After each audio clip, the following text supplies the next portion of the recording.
మీ ఎలాంటి వ్యాపార ప్రకటనలకైనా వెంటనే మా ఛానల్ సంప్రదించండి. అందరికీ నమస్కారం. ప్రస్తుతం మనతో పాటు ఉన్నారు ప్రముఖ ఆధ్యాత్మికవేత్త జ్యోతిష పండితులు రామదాస్ శర్మ గారు. గురుగారితో మాట్లాడుతాం.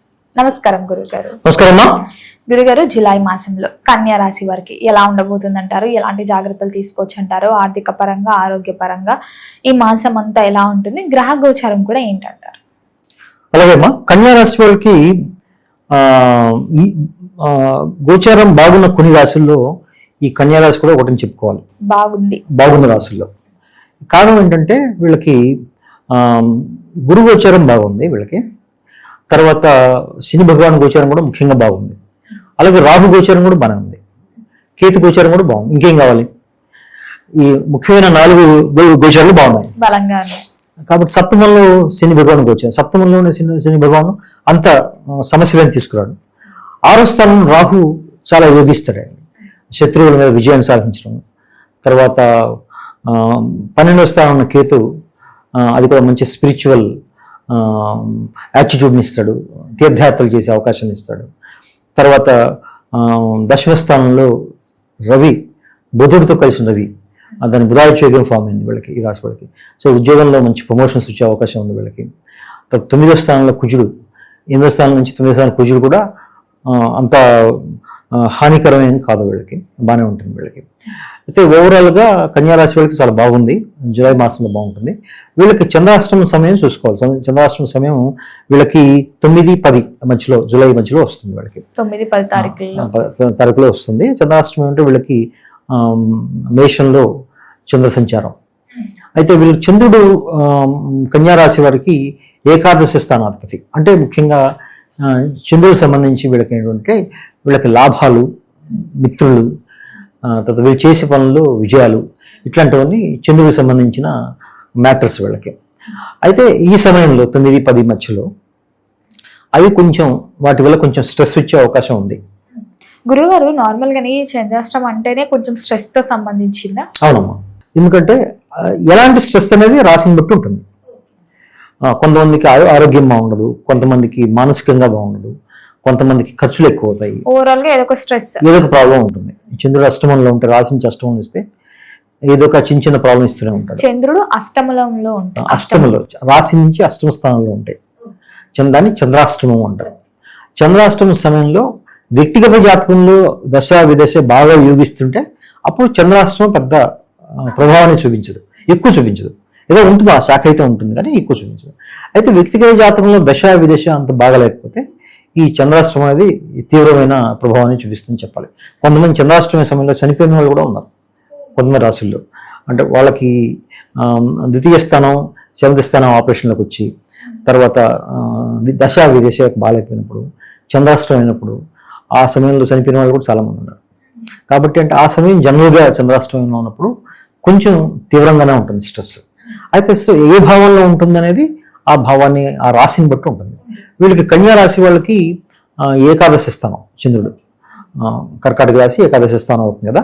ఏకాదశి స్థానం దేనికి సంబంధించిందంటే అది లాభానికి సంబంధించి, మన మిత్రులకు సంబంధించి, మన వృత్తి ద్వారా వచ్చే ఆదాయానికి సంబంధించి అట్లాంటి మ్యాటర్స్ అన్నీ ఉంటాయి. అవన్నీ ఈ సమయంలో కొంచెం స్ట్రెస్కి గురవుతాయి. అవి కొంచెం జాగ్రత్తగా చూసుకోవాలి. మరి ఏం చేయాలి అంటే ఆ సమయంలో మనం మంత్ర సాధన చేసుకోవడం, శివనామస్మరణ చేయడం, చంద్రునికి సంబంధించిన శ్లోకాలు చేయడం ద్వారా కొంచెం మినిమైజ్ చేసుకోవచ్చు, దాన్ని తగ్గించుకోవచ్చు. సో వీళ్ళకి చూస్తే ఓవరాల్గా చూస్తే కన్యారాశి వాళ్ళకి ఈ నెలలో బాగుంటుందని చెప్పాలి. ఎందుకంటే దశమ రాశిలో వీళ్ళకి బుధాదిత్యోగం ఉంది. తర్వాత బుధుడు కూడా 7వ తారీఖు తర్వాత 8వ తారీఖు మళ్ళీ వెనక్కి వస్తాడు. బుధాదిత్యోగం నెలంతా అక్కడే ఉంటాడు, దశమ స్థానంలో ఉంటాడు కాబట్టి రవితో కలిసి ఉంటాడు. 17 దాకా రవి అక్కడే ఉంటాడు కాబట్టి వీళ్ళకి వృత్తి బాగానే ఉంటుంది. వృత్తి అయితే బాగానే కలిసి వస్తుంది, వృత్తిపరంగా బాగుంటుంది. వ్యాపారస్తులకి, ఉద్యోగం చేసేవాళ్ళకి చాలా బాగుంటుంది. వ్యాపారస్తులకి కొంచెం ఆటుపోట్లు ఉంటాయి. ఎందుకంటే 7వ స్థానంలో శని భగవానుడు ఉన్నాడు కాబట్టి మ్యాటర్స్ స్లోగా నడుస్తాయి. అండ్ ఇప్పుడు పేమెంట్స్ వీళ్ళకి లేట్ అవ్వడం, ఎవరికైతే అప్పిస్తారు, క్రెడిట్స్ ఇస్తారు, ఆ క్రెడిట్స్ కలెక్షన్ కొంచెం లేట్ అవ్వచ్చు. తర్వాత వీళ్ళకి దాని ద్వారా వీళ్ళు కొన్ని ప్రయాణాలు చేయాల్సి రావచ్చు, కొన్ని డిసప్పాయింట్మెంట్స్ ఉంటాయి, అట్లాంటివి ఉంటాయి. అయితే పని జరగకపోయితే ఉండదు. ఎందుకంటే షష్టమంలో రాహు ఉన్నాడు కదా, షష్టమంలో రాహు యోగిస్తాడు బాగా. సో కాబట్టి పైగా రాహు కుంభంలో ఉన్నప్పుడు మంచి యోగాన్ని ఇస్తాడు. కాబట్టి తద్వారా వీళ్ళకి శత్రువుల మీద మంచి విజయం వస్తుంది, శత్రువులు తగ్గిపోతారు, చాలా మంది మిత్రులు అవుతారు వీళ్ళకి. అది ఆ మ్యాటర్స్ అన్ని బాగానే ఉంటాయి వీళ్ళకి.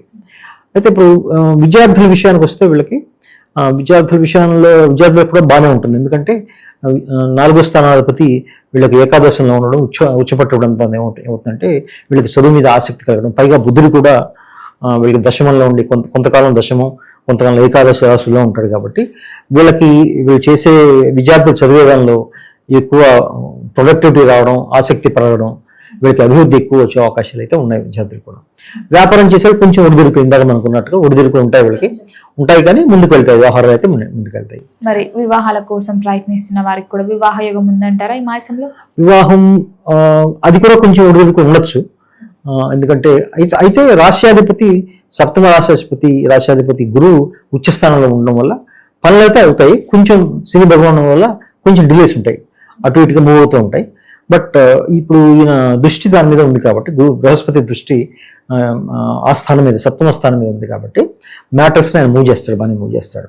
కాబట్టి పోయిన నెలతో పోలిస్తే ఈ నెల వీళ్ళకి ఎక్కువ ముందుకు వెళ్ళే అవకాశాలు చాలా ఎక్కువ ఉంటాయి వివాహ విషయంలో కూడా. కుటుంబ వాతావరణం కూడా ఎలా ఉంటుందంటారు? కుటుంబం కూడా బాగానే ఉంటుంది. ఎందుకంటే దానికి సంబంధించి శుక్రుడిని చూడాలి. శుక్రుడు ఏకాదశ స్థానంలో ఉన్నాడు. ఏకాదశ స్థానంలో కూడా కుటుంబ పరంగా మంచి వాతావరణం ఉంటుంది.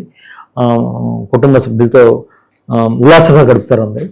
వాళ్ళతో ఒకసారి ప్రయాణాలు కూడా చేసే అవకాశం ఉంది. అయితే 5వ తరగతి తర్వాత శుక్రుడు ద్వాదశంలో కేతువుతో కలుస్తాడు. దాంతో ఏమవుతుందంటే కొన్ని విషయాల్లో కొంచెం జాగ్రత్తగా ఉండాలి. ఎందుకంటే కొంతమంది ప్రలోభాలకి లోనయ్యే అవకాశాలు ఉన్నాయి. ఎందుకంటే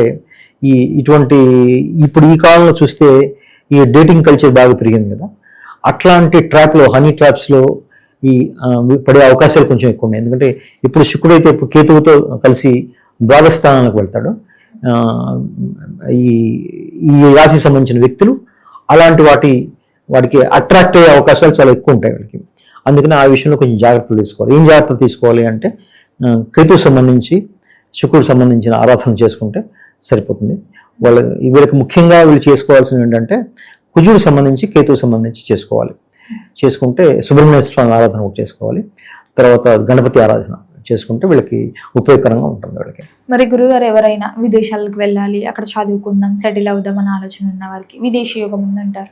ఉండమ్మా, వీళ్ళకైతే అవకాశాలు ఉన్నాయి వీళ్ళకి. ఎందుకంటే నమస్కారం బాగుంది, గురు గోచారం బాగుంది, శని గోచారం కూడా బాగానే ఉంది, పైగా రాహు షష్టమంలో ఉన్నాడు. రాహు విదేశాలు వాటిని ఆ రంగాల్లోనే రాహుకు సంబంధించి ఉంటాయి. కాబట్టి ఆయన గోచారం కూడా బాగానే ఉంది కాబట్టి వీళ్ళు చేసే ప్రయత్నాలు ముందుకెళ్తానే చెప్పచ్చు వీళ్ళకి. ఆర్థిక పరంగా ఎలా ఉంటుందంటారు? ఆర్థిక పరంగా వీళ్ళకి చూసుకుంటే వీళ్ళకి 5వ తారీఖు దాకా బాగానే ఉంటుంది. 5వ తారీఖు తర్వాత కొంచెం ఒడిదుడుకులు ఉంటాయి వీళ్ళకి. ఎందుకంటే నిర్ణయాలు కరెక్ట్గా తీసుకోరు. ఆ నిర్ణయాలు, తప్పుడు నిర్ణయాల వల్ల, నేను ఇందాక చెప్పిన ఇట్లాంటి ప్రలోభాల వల్ల ఎక్కువ ఖర్చులు పెట్టే అవకాశం ఉంది వీళ్ళకి. ఆ ఖర్చులు తగ్గించుకొని కొంచెం కంట్రోల్లో పెట్టుకుంటే వీళ్ళకి ఉపయోగకరంగా ఉంటుంది. మరి గురుగారు మొత్తం మీద చూసుకుంటే వీళ్ళకి ప్రథమార్థం బాగుంటుందంటారా, అమావాస్య తర్వాత ద్వితీయార్థం బాగుంటుందంటారా? వీళ్ళకి ప్రథమార్థమే బాగుంటుంది మేడం. గురుగారు మొత్తం మీద జూలై మాసంలో కన్యా రాశి వారికి ఎలా ఉంది, ఎలాంటి జాగ్రత్తలు తీసుకోవాలి, ఏ దైవాన్ని పూజించాలో తెలియజేసినందుకు ధన్యవాదాలు. ధన్యవాదాలమ్మా.